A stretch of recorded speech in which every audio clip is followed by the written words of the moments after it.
Right, and the tale of two Feds is that we have inflation that they have to fight, and we have a slow economy that they may need to fight. And we were actually listening today to hear that. We'll talk about that. But I want to point out that there was a 7% uptick just on softer PCE numbers.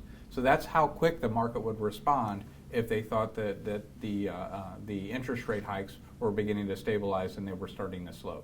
You would have a 7% uptick in a matter of a few days. And then once that was realized, we could see that it came back off. So it's one of the reasons that we don't want to be out of the market and that we've been putting brakes on trying to slow some of that descent after being a very heavy, almost NASDAQ-like portfolio, which is down.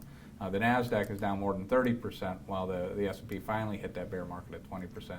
But it's this upside that will eventually come that you don't want to miss out on. And I pulled a quote from Powell's press conference that says exactly what you just said. And he was asked that same question. He said, if things get better, talking about inflation, we don't need to do that much. So he's acknowledging that he wants to front load these rate hikes, but if that works or other issues help slow inflation, which is more likely to be the outcome, that they're going to stop these rate hikes. Right, and that other thing would be a recession. And we can see that despite the talk in the previous minutes where they were saying it's a very strong economy, I don't think that really represented the economy that most people are participating in. We could see the Atlanta Fed was becoming more and more bearish on the way that they were calculating it, and it had been declining for quite some time. And this was, I pulled this yesterday preparing for the talk, and you put in this slide. Yes, so their models have updated within the day, and this is not discretionary. They don't try to let their emotions get in the way. It's all data dependent on the numbers they're putting in.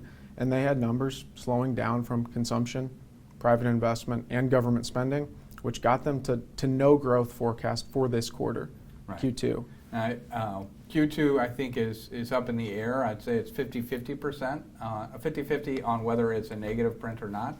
It's certainly not going to be a big print, and it won't be a big print to the negative either. What has happened is a lot of the consumer goods have slowed, but there has been this move towards service, mainly vacation. People are wanting to get out after COVID. That may keep it positive. But if we got another negative, we would be in technically a recession at that point.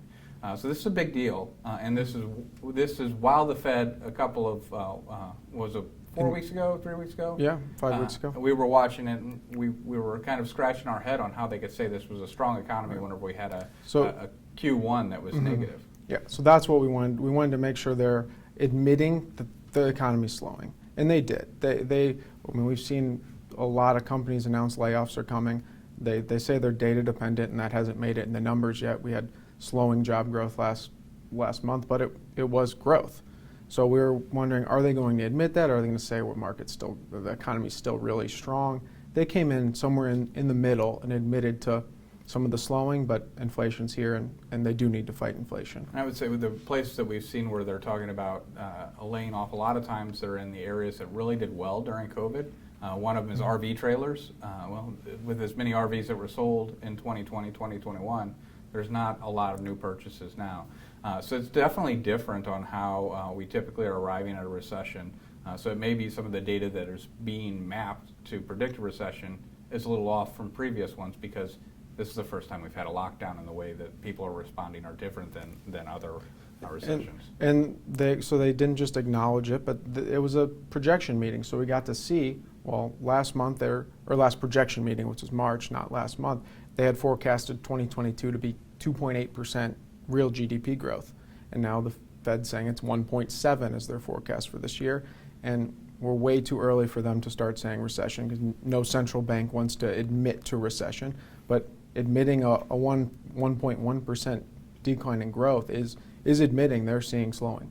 Thank you for watching. Be sure to like the video and press the subscribe button right here so you never miss an update. If you have any questions or would like to get in touch with an advisor, click the link in the description below to request a meeting. We'll see you next time.